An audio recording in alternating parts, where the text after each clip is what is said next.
여러분은 부자의 정의가 뭐라고 생각하십니까? 돈이 많은 사람은 다 부자일까요? 고혜경봉의 변호사, 혹은 손흥민 선수 같은 세계 탑 클래스 운동선수나 BTS 같은 연예인이 부자일까요?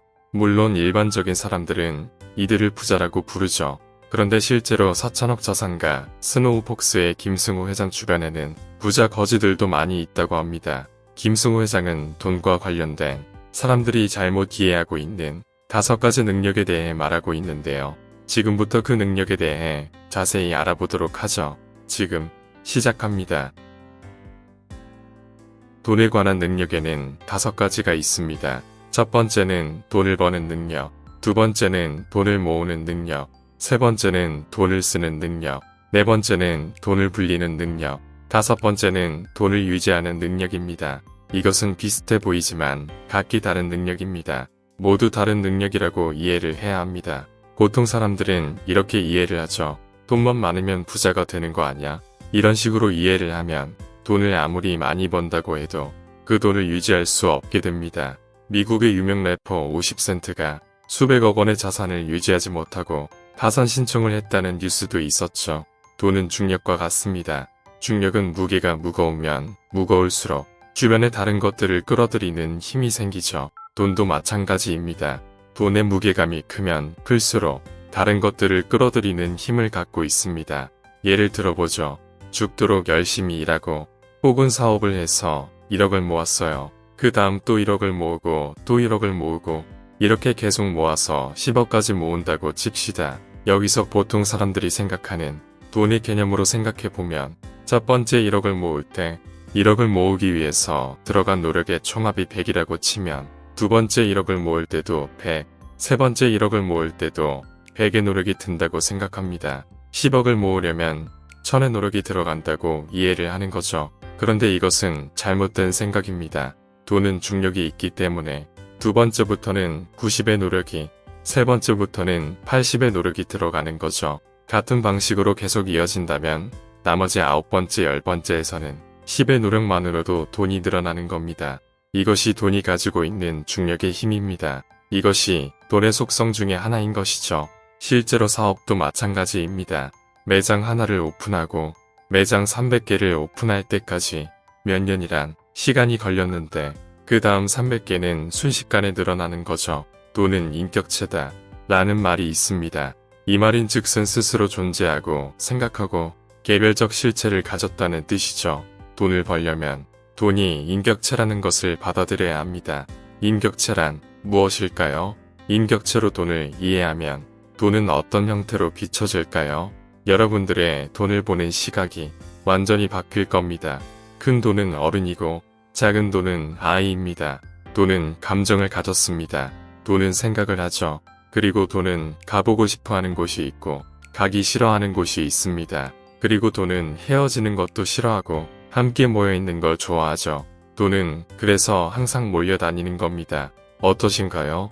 이러한 돈의 특성들을 보면 여지없이 돈은 인격체라고 불릴 만한 거죠.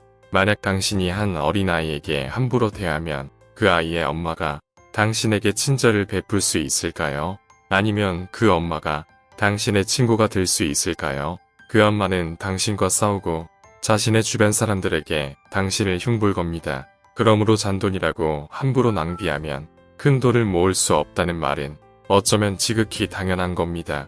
또 돈은 감정을 가졌습니다. 그래서 여러분들이 돈을 벌었는데 이 돈을 아무데나 함부로 쓰면 돈은 나를 떠나게 되죠. 하룻밤 술값으로 탕진한다든지 도박을 한다든지 아니면 나에게 보상한다는 명목하에 필요하지도 않은 명품을 산다든지 말이죠. 돈을 함부로 쓰게 되면 감정을 가졌기 때문에 이 사람은 나를 소중히 생각하지 않는구나 이렇게 생각하면서 여러분들을 바로 떠나버릴 겁니다. 왜냐하면 돈은 자기를 하찮게 대하는 사람들을 옆에 두지 않기 때문이죠. 돈은 생각을 가졌습니다. 생각이 있는 인격체이기 때문에 여러분들이 무슨 행동을 하는지 면밀히 지켜보다가 밀당을 하죠. 여러분들이 좋은 일에 돈을 쓰게 되면 그 돈은 여러분들에게 다시 돌아오게 될 겁니다. 그래서 작은 돈은 아껴야 되고 큰 돈은 제대로 보내줘야 합니다. 이게 돈을 쓰는 방식 중에 하나입니다. 일정하게 들어오는 돈은 불규칙한 돈보다 월등하게 힘이 셉니다. 이것을 이해 못하는 사람들은 절대 돈을 벌 수 없습니다. 매달 100만원씩 버는 사람이 1년 내내 굶다가 한 번에 1000만원 버는 사람보다 매달 100만원씩 버는 사람이 훨씬 힘이 세다는 이야기입니다. 이것을 우리는 캐시플로우라고 하죠. 주변에 일용직으로 보수를 많이 버는 사람들이 있죠. 기계 고치고 하루에 30만원 또는 50만원씩 버는 사람들 말이죠. 이런 사람들을 비하하는 건 아니지만 이런 사람들은 돈을 모으기가 쉽지 않습니다. 하루 일당 30만원이면 일반 직장인보다 많이 버는 것 같지만 실제로 일용직 근무자들은 일정하게 돈이 들어오지 않기 때문에 그 돈을 모을 능력이 사라지게 되는 겁니다. 사업도 마찬가지입니다. 사람들이 많은 데 가면 경찰 몇 명이 군중 전체를 통제할 수 있죠. 경찰들이 수많은 군중들을 통제할 수 있는 이유가 뭘까요? 바로 조직화되어 있기 때문입니다. 군중들은 모두 다 다른 생각을 가지고 움직이지만 경찰들은 조직화되어 있고 명령체계가 확실하기 때문에 수많은 군중을 통제할 수 있는 겁니다. 바로 시스템을 만들어 놓은 거죠. 일정하게 들어오는 캐시플로우는 시스템입니다. 그래서 시스템을 통해서 들어오는 돈은 다른 돈들보다 훨씬 힘이 셉니다. 다른 사람의 돈을 대하는 나의 태도가 바로 내 돈을 대하는 태도입니다. 이것이 돈, 바로 인격의 근본입니다. 친구들끼리 회비를 모아서 회비로 장을 보러 간다고 생각해보죠. 내가 평소에 하는 소비보다 아까워하지 않고 뭐 어차피 회비로 쓰는 건데 평소에 먹고 싶었던 거 다 사자. 이런 식의 태도가 결국 내 돈을 대하는 태도로 돌아온다는 겁니다.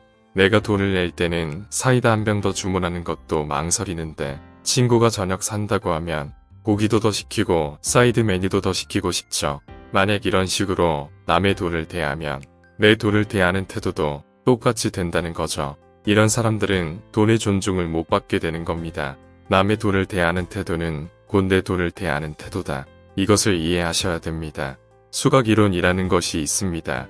수각은 물을 받는 돌인데 절에서 흔히 볼 수 있죠. 수각에 물이 흘러들어오면 그 물을 모았다가 일부를 내보내고 계속 모을 수 있게 하는 구조입니다. 우리가 이런 돈의 속성을 잘 이해하지 못하면 수각 자체가 없어집니다. 그 돌 그릇 안에 그릇 자체가 작아져서 돈이 모이지 않고 엉뚱한 데로 흘러가 버리는 거죠. 돈에 대한 이해를 명확하게 한다면 수각은 계속 커져서 항상 돈이 들어오고 항상 큰 돈이 내 안에 남아있게 되는 겁니다.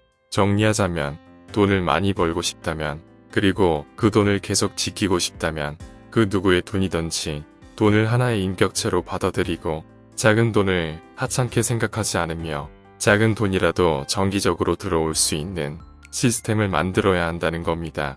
작은 열매라도 좋습니다. 작은 나무를 심어보세요. 그리고 소중히 아끼며 키우다 보면 어느새 큰 나무가 되어 달콤한 열매를 맛보게 해줄 겁니다. 위치 브레인이었습니다.